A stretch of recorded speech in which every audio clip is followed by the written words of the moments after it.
A lot of old railroad maps will typically have towns on them that don't exist on Google Maps. The Texas Historical Association, there are also some sites that are like user submissions, so like Texas Escapes, where it'll list out ghost towns, towns based off of like the population. So a lot of it is just Googling and throwing it onto a map and driving out there and hoping that something interesting is there and you don't waste a trip. Sometimes whenever you come across a building and you see it and it's like, you know, it just hits you, and you know, sometimes they're falling down and sometimes they still have, you know, photos of families hanging on the walls, and to wonder, you know, what the history was of that building, and you know, did somebody have like a great business there? You know, sometimes there are houses and they still have furniture, and it's like, what would possess somebody to just get up and leave everything that they own?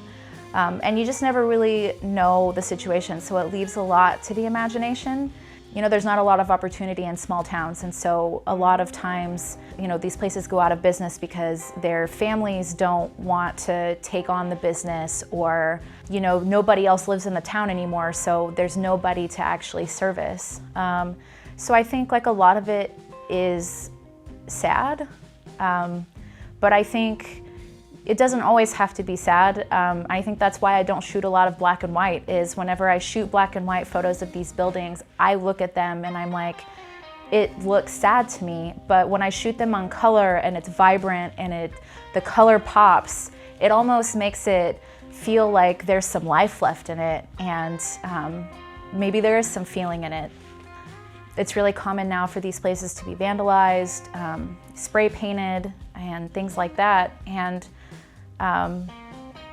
that it belongs to somebody, and maybe it's falling apart, but there's probably still somebody out there who cares about it and maybe had some feelings about it. You know, like maybe it was their grandparents' service shop or mechanic shop or gas station or whatever it is, you know, but they just maybe don't have the means to keep it up and maintain it.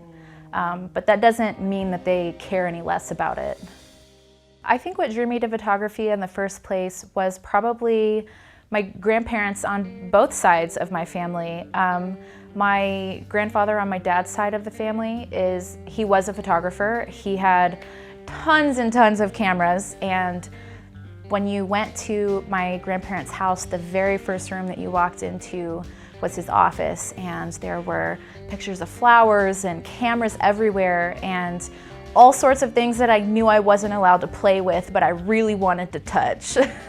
And so I think that was really my first experience with photography. But on the other side of that is my grandparents on my mom's side, who I'm extremely close with. My grandmother is my best friend, and my grandpa is probably one of my favorite people on earth because he's a hoot. They took a lot of family photos, and those things were important to them. And I have photos of my grandfather from his army days, and I have photos from their family vacations, and I love looking back through those photos, and it inspires me because I'm very drawn to life that existed before I was even born. And I don't know why, because I don't know anything about it other than the experiences of my grandparents or people that I've talked to who lived through it. There's just something about old photos that inspires me to grab my camera and get out. I want to get out and I want to capture things, and you know, I think that's probably why I spend so much time photographing old buildings, is just the life that existed before I was even born. The camera that I'm using the most right now is a Canon Elan 7NE. I think it was one of the last film cameras that Canon ever made before they were primarily focusing on digital. It's not as heavy as some of the older cameras that I work with, so it's easy for if I'm going to be shooting from like sun up to sundown.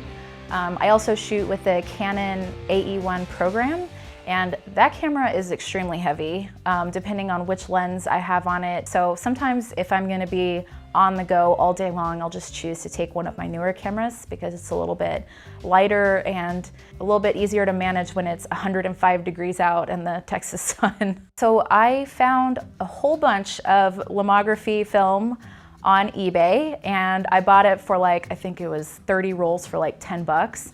And so I was just shooting it exclusively, and I actually really like the film and I still shoot it all the time, but people started teasing me on Instagram for only shooting the same film stock over and over and over again. So I gave in to peer pressure and decided to start experimenting with different films, and the Lomography 100 is still one of my absolute favorites. I still shoot with it all the time, but I think a close second is probably Kodak Ektar. And even pushing Ektar, sometimes you can get some interesting results. I think probably my third favorite would be Kodak Portra 400. I can't really describe it, but there's a big difference between the 160 and the 400. The 400 is just way more vibrant and it feels a lot more crisp. I don't know. It's like there's a noticeable difference when you look at the images next to each other. So this is a photo of South Alamo Street in my hometown of Brenham, Texas. And it's actually one of my favorites because not only is it vibrant and very colorful, but it's also an old sign for a photography studio. And a lot of the photos from that photography studio are held in a lot of different archives, and you can find a lot of them available online. So one of my favorite things to do is dig back through a lot of these old photo archives, and it's really cool to be able to go back and see photos that were captured at this studio, and the fact that like the owner of the building has allowed the building to look exactly as it did back then, and the sign and everything is still there. It's one of my favorite photos from home. So this photo is of Pinto Canyon Ranch, which is in far west Texas. It is a dirt road through the Chinati Mountains, and it is up and down the mountain and all around it. It's one lane, there's no guardrail, it's all dirt. And my boyfriend and I decided to make the trip down the road trying to beat a rainstorm. And you can only go like 5 miles per hour. So anyway, I'm holding onto the oh shit handle, hoping for dear life that we make it through this valley and up and down these mountains before this treacherous like Texas thunderstorm rolls through. But at the bottom of one of the mountains, we were rewarded with some of the most breathtaking views that I've ever seen in Texas.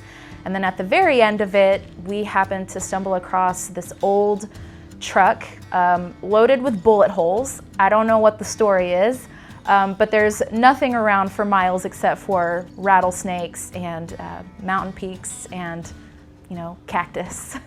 So 2 of my favorite images that I've ever captured.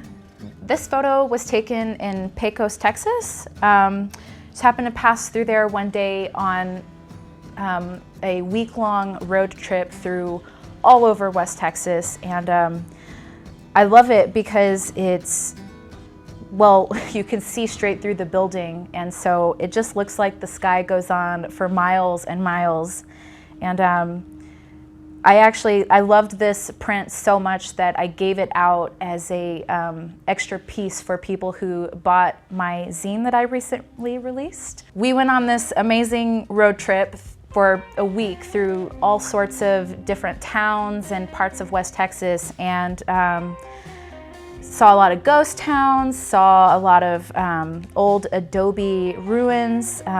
Every photo in this book was captured within the same week, and it was the funnest and best road trip I've ever taken in my life, and I had so much fun with my boyfriend, and we both were just shooting a ton of film and sunburned and sweaty, and just no cell phone signal, truly just away from everyone and the internet and all distractions, and just out shooting film and just doing what we love to do, which is shoot film together and explore and see all that Texas has to offer. And I don't know, I just loved the photos so much that I wanted to share them with everybody in print form instead of just doing what I always do, which is share things on Instagram or Flickr.